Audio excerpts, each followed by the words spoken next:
Good evening. My name is Joe Sam Robinson. It's our pleasure tonight to have with us Dr. Buck Melton. Welcome, Greetings. Buck.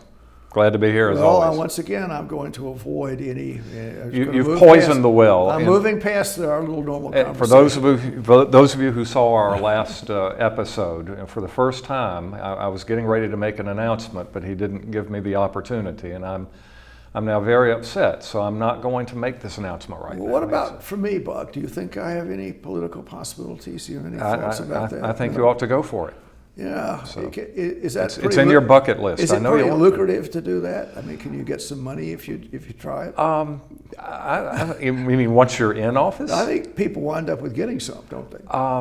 Yeah, I think these public servants on Capitol Hill tend to be extremely well paid with a lot of perks. Something happens, but we'll move past Yes. that and on to a subject that's somewhat similar, and that's we were talking about the national identity at our last conversation. Maybe talking a little bit about the American dream and what is that, and does that help secure our national identity? Do you want to attempt to define the American dream? I mean, what is that? I guess if you ask me, and once again I'm speaking in idealistic terms here, not necessarily the reality, but idealistically the word would immediately have to be opportunity. I'm thinking both economic opportunity and political opportunity in terms of individualism and civil liberties.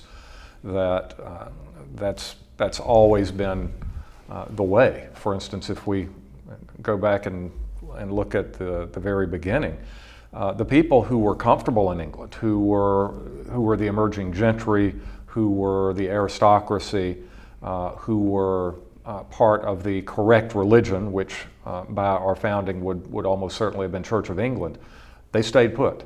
It was the people who either did not fit in economically or who did not fit in, I should say, ideologically or in terms of religion, who said, let's go somewhere where we will have more opportunity. Yes, there will be hardships.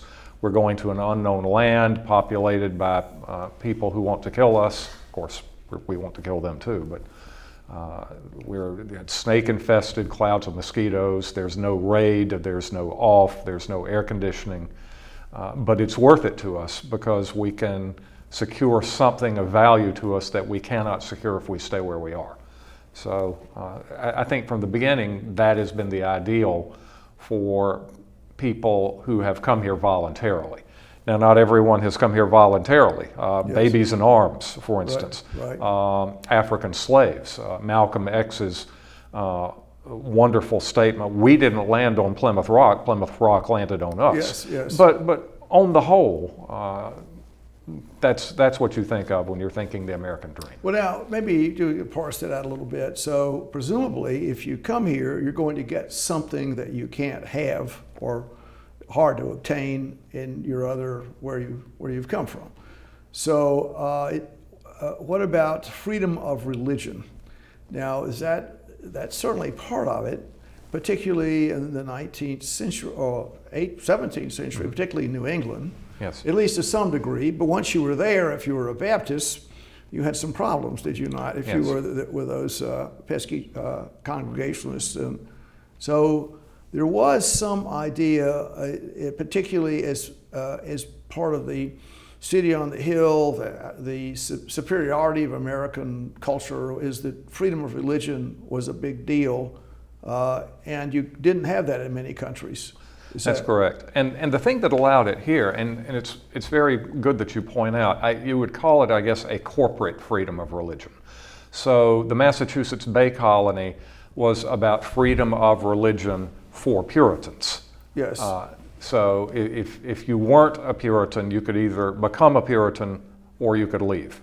And you could found your own colony somewhere else that would be freedom of religion for your particular brand of things. Well, it was really, didn't that mean just the Anglican Church wasn't there? Freedom of religion means we don't have any Anglicans around here, or at least for a while. Yes. And how that parsed itself out. Let's say Catholics, there was a lot of restrictions on people that were coming here for, quote, freedom of religion, and they just happened to wind up in Georgia, shall we say? Even under the auspices of Lord Baltimore, Maryland was very largely a Catholic colony. Yes. Pennsylvania for the Society of Friends. Yes. So, yes, there were some impediments, but maybe not as much. Certainly not nearly as much as in England, the United Kingdom. Those impediments were much more. Yes. Well, we'll look at Rhode Island as an example. Roger Williams, who flirted with, who apparently was one of my forebears, flirted with Puritanism for a while, but then moved into Anabaptist or Baptist roots and was shown the door and founded Rhode Island and Yes. Providence Plantations.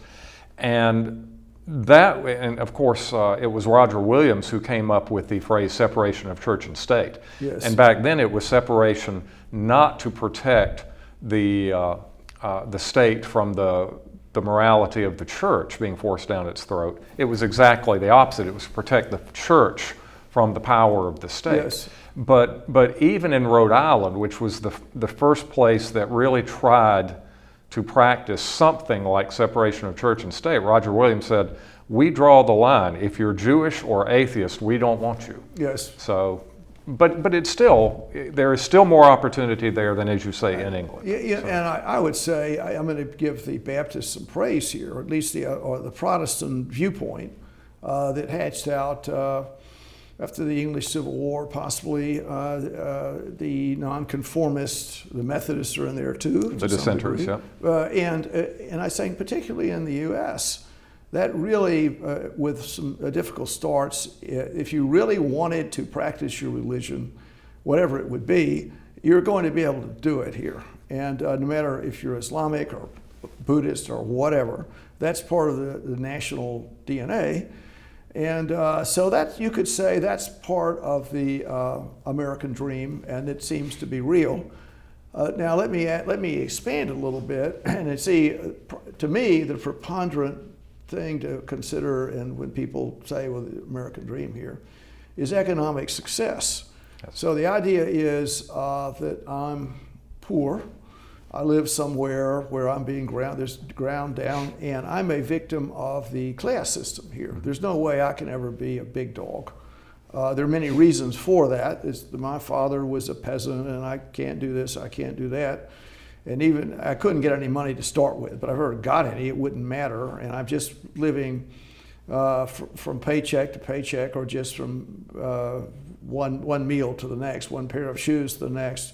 And if I come to the U.S., all the doors of opportunity are open. And where all the doors were closed there, if I work hard and I save my money, so to speak, and I just agonize over right decisions, and I can really just have a tremendous economic success. And then from that economic success, I can empower my family, and indeed, I can become a big dog, whatever that means. So it's related in some ways to the class system. So there's no, that we know of, any aristocracy. People may pretend they're a part of it, but there's certainly, we don't have any dukes, and the Dukes of Albany, or we just don't have it.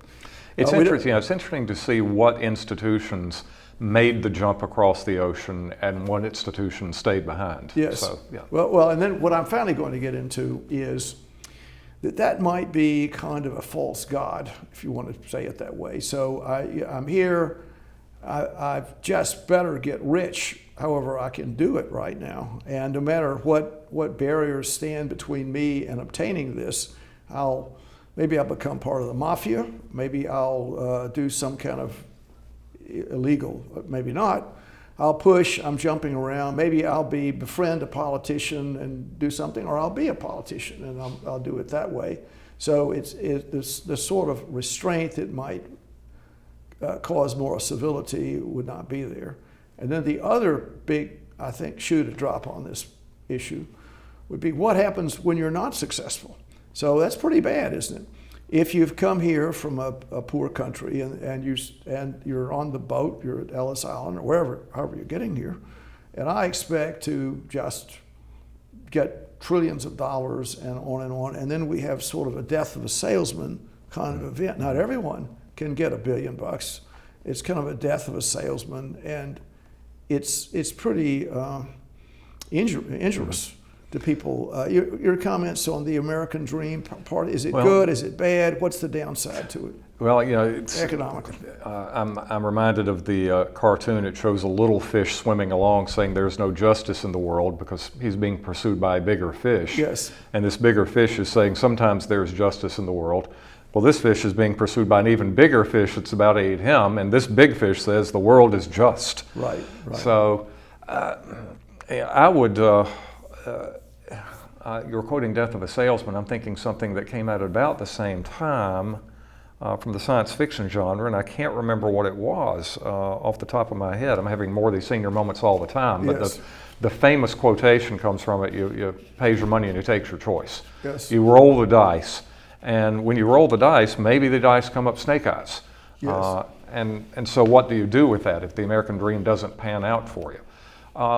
That's probably the source of, you were talking about the mafia or right. you rig the game if you can't work any other way. Right. And of course there's another problem here too, that as civilization, as European civilization or the outgrowth of European civilization establishes itself here, as the population grows, as this civilization becomes more institutionalized, the opportunities for rolling the dice like that decrease and become more problematical. Yes. So, I mean, if you look at immigrants today, they're coming over the Mexican border, for instance. They have to find the really low-level kind of jobs that you and I wouldn't do on a bet, because that's really all the opportunity that's open to them, unless they know someone, which often they don't. And they have to work their ways up. But I could argue that the people today who are acting most in the traditional historical American spirit are these immigrants who are coming in with nothing but the shirts on their backs, and they're going to work 24/7, 365 and put it all on the line and build themselves up and pick themselves up by their bootstraps. They are the heirs of those first settlers 400 years ago. Now, just to pursue this a little bit, we could say, well, we can arrange freedom, we can arrange that. The economic part of it is a more difficult story. And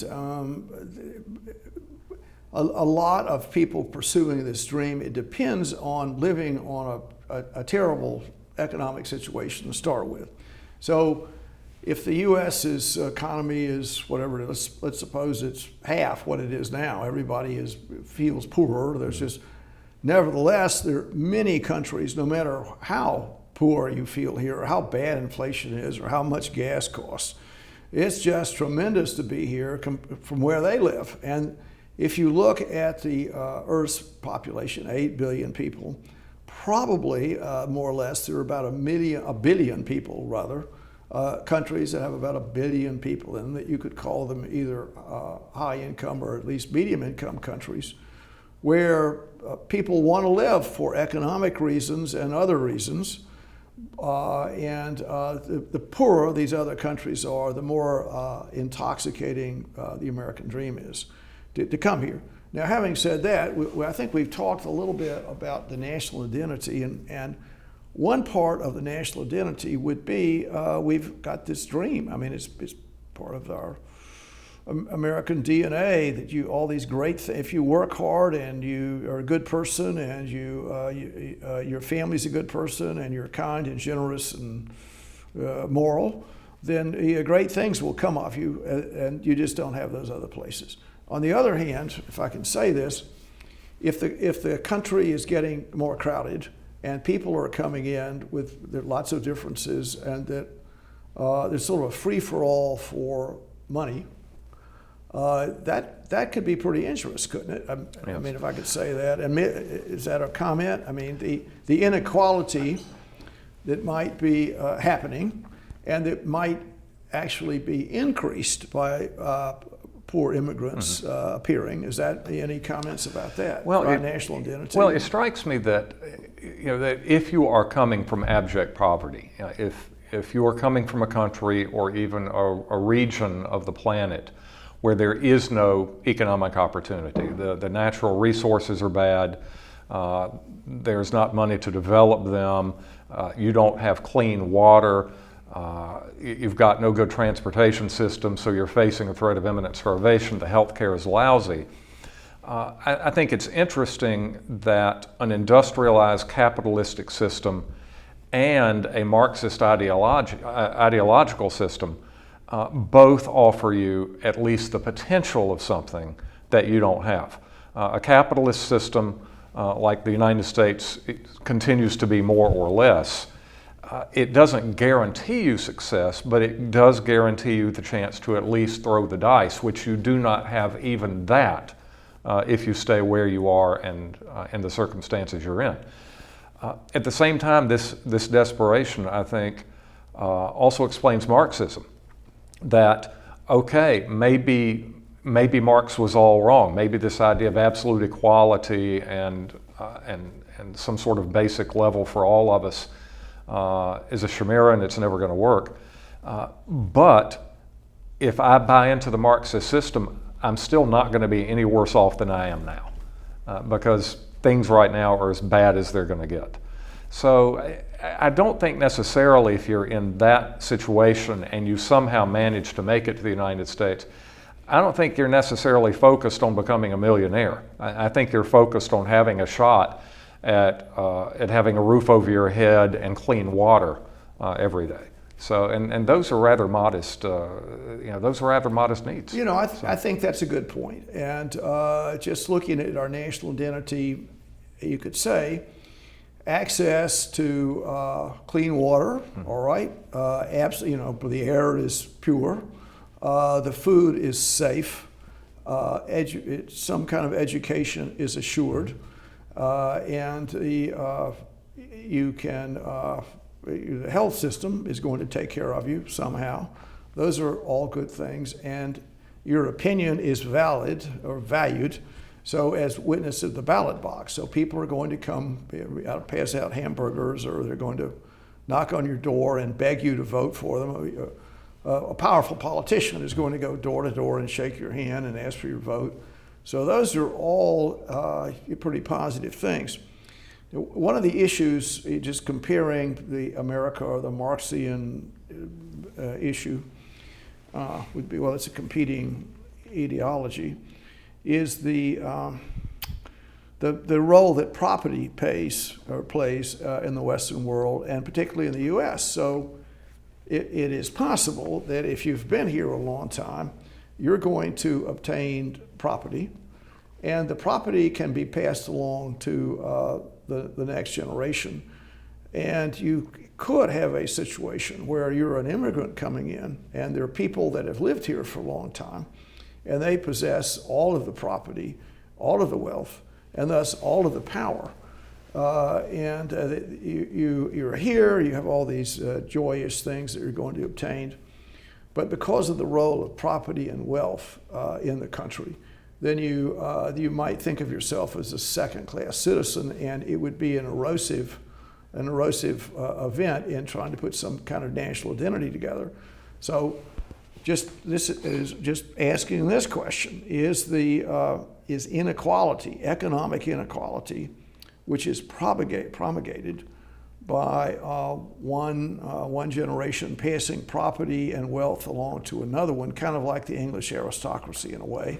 Oh, absolutely, it is. Yes. And if you're an immigrant, you're going to, all these things are possible, you work hard, but it would be difficult to obtain the money the Rockefellers, the 54th descendant of the Rockefellers are out there, and they've got their trust funds. And is that something that's good or bad with our national identity, the economic variance? Well, I do think that the amassing of large sums of money for investment purposes helps stoke the fires of productivity and leads ultimately to the idea that the rising tide lifts all boats. So the question is, does it have to be inheritable? Does it have to be descendable?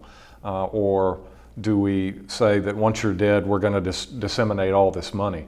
And I'm getting metaphysical here, but for instance, what if individuals as such could not pass on their wealth, but these artificial persons that never die that we call corporations could pass on their wealth, and therefore keep the wealth concentrated and capable of investment in greater and greater things and bigger things? I don't know. I'm sure at some point somebody would try to figure out a way to link individual wealth to the corporate. Well, it's not wealth. It's stock, because the corporation can't own itself. It's owned by people. I don't know. You'd have to bring in an economist to ask if there's some way we could maintain concentrations of wealth while not letting that wealth pass down from individual to individual. Well, I mean, I've sort of put this model out there, and I'm going to just say that in putting our national identity together, our system, our sense of whatever, some kind of variance is okay. I mean, you could almost say the people that are the victims, not many people think this, but I do. So if a person winds up with inherited wealth, they're often injured by it tremendously, and they're sort of victims of a system that encouraged wealth accumulation and economic progress. So people are going to invest in, I don't know whether they invest in uranium mines or their windmills or whatever they do, and they're constantly trying to put better windmills. Adam Smith out there. So the society's wealth is increasing. The people coming in from other countries are going to wind up, as they start on the economic ladder here, they're going to be a rung up, referable to the fact that capitalist system is producing all this stuff. And I think it is unavoidable that you might wind up with people that are the fourth generation of the Rockefellers floating around. And maybe it could well be that life possibilities for them are not so great, and the poor little rich people, they become drug addicts and they shoot each other and they have this and that. Often that's or unhappy lives. Maybe, and they're the victims of a system that allowed the economic waters to rise, but not everyone benefits the way you'd like to. Well, I'm not sure. I'm pushing that. Yeah, there are a couple of things going on here. That first of all, we don't have primogeniture. And so if you're having multiple children and those children have multiple children, that's right. The Rockefeller stuff is going on. The big lump sum is going to get dispersed over time. My response to that is you are dealing with such massive concentrations of wealth that it would probably take 10, 15, 20 generations that Rockefeller's great-great-great-great-great-grandson is only a paltry millionaire with $3 million in the bank. Or Elon Musk is so our crop of billionaires. But I'm choosing John Rockefeller because we're farthest out from him. America's first billionaire with a B. Right. You have to get several generations down the ladder to get down to just a paltry few million in the bank. And secondly, with the self-discipline, they will grow that money rather than shrink it. Now, are you going to have some people who they're going to come into that money and they're going to immediately go and throw it all around and lose it? Yes, but I don't know if that's enough to give the newcomers the kind of opportunity that one good thing about the American system, in my opinion, that's different than the European one is these billionaires or wealthy people, the Gates Foundation, for instance, people say, I've got $50 trillion. I mean, what am I going to do with $50 trillion? Firstly, if I don't do anything with it, the tax system means the government gets half of it. So the tax system is actually going to have an impact as time goes by. And the inclination is to start charitable foundations, which is really a pretty good thing, I think. I mean, I don't know of any other. So you could list things that are out there. Is the American dream, just to say it this way, sort of an Andrew Carnegie story. You're going to come in here and you're coming from Scotland. You're going to make $1 billion or whatever, and then you're going to do these wonderful, humane things with your money. Yes. That's a rather good a good story, isn't it? Well, it is, and there's some reality to it. Some people do live that dream, but not everybody can. I don't know if you like the Horatio Hornblower novels or not. I've read them. Yeah, but when Hornblower is paying a call as a junior captain to one of the admirals of the fleet, and he was looking at the flagship of all these young lieutenants who are on the rapid rise, but he realized that there are plenty of crushed petals among the blooms. Not Yes. everybody can make it up. I mean, Yes. that's the nature of Of the world, yeah. as far as that goes. So, or Garrison Keillor, Lake Wobegon, where all the women are strong, all the men are good looking, and all the children are above average. So, can't and be. then I want to kill the Garrison Keillor story, being destroyed by the system. So I would not say it was destroyed by the system so much as destroyed by his own I'm his not own sure. character flaws. I don't know how severe they were. I don't know. I can't comment on it. I mean, it seems to me, I just am unable to comment. Obviously, if he went over the 50-yard line, well, okay. Did he do that? I mean, I don't know. I don't know. My recollection is yes that he did. 50-yard So, line. but, He wasn't. He was just jovial, too jovial. That wasn't the story. He was something more. Okay. yes, but anyway, so. Well, in any event, we have these issues that are out there with trying to put a national identity, a national culture together. We mentioned the nation state, so we have to say, whatever the word of a nation is, we're not a nation, so to speak, in that we have such diverse ethnology or cultural issues, but we are a state. Yes. We are a state. Yes. And can the political system protect our state and make it work, and with everything else going on, and January the 6th story up there, Very much the in the news hatreds today. that seem to be afoot now. Well, I think anything we can do about that? I don't know. I think the problem you're going to be facing for the rest of this century is globalization. It's breaking down a lot of the economic, the political, the transportation, the communication barriers among states. But our brains are still tribal. And so we're going to look for some sort of local allegiances, as we said in our previous episode. People who look like us, who talk like us, who act like us, who root for the same team that we root for. And so as we quit giving our allegiance to the state, we're not going to give our allegiance to the New World Order or to the world government. That's too abstract, it's too big. So we're going to find something else tribal to give our allegiance to. And you're seeing that very much now in America, the culture, the sort of Trumpian culture versus the whatever culture is. And I think that's going to lead to the kind of mess that we saw in the closing years of the Austro-Hungarian Empire. And there it very much was ethnic.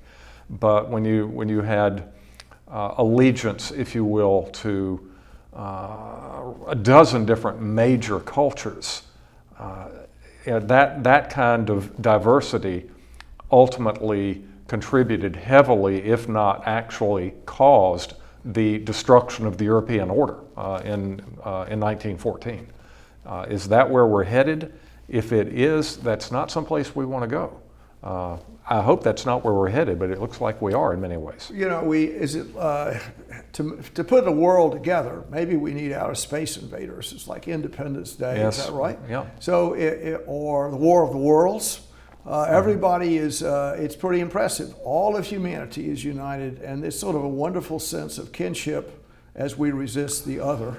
Or we develop a technology that allows us to easily move out into the solar system and colonize it and terraform it, which would provide a new frontier and that safety valve that we lost 100 plus years ago. I'd encourage you to watch the television series called The Expanse, which I really think most accurately predicts our future as a species over the next several hundred years, assuming we survive, because it's looking at the solar system as a frontier and the tensions it both relieves as well as the tension it creates. Well, on that note, Buck, we'll talk some more. So thank you for being here. Once Indeed. again, a pretty interesting interchange. Thank you, tonight. sir. Thank you. This program is brought to you by the Georgia Neurosurgical Institute. For over 50 years, rendering neurosurgical care to patients of all social conditions, treating complicated problems involving the brain, spine, spinal cord, and peripheral nerves. Endeavoring to encourage quality care, medical research, innovation, and education on a local, national, and international basis.